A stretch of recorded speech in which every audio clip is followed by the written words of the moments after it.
تحياتي. إذا لاعبنا السوري محمود داوود، أنا بفتخر كسوري لما مذيع المباراة بذكر اسم لاعب سوري.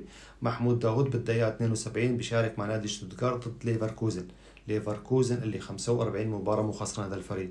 محمود بيشارك بالدقيقة 73 72. محمود بالدقيقة 80 بيعطي باص لزميله، ولكن زميله كان متسلل مهاجم، فبيرد عليه بطريقة غاضبة إنه أنا متسلل كيف تلعب لي باص.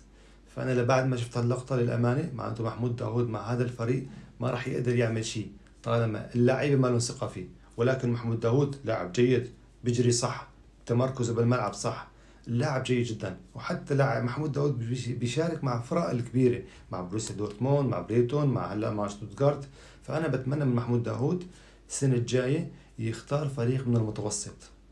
اختار فريق من المتوسط، لعب أساسي، أنت تكون نجم الفريق، لا تخلي حدا من اللاعبين يجي يحكي معك كلمة غلط. هذا طلب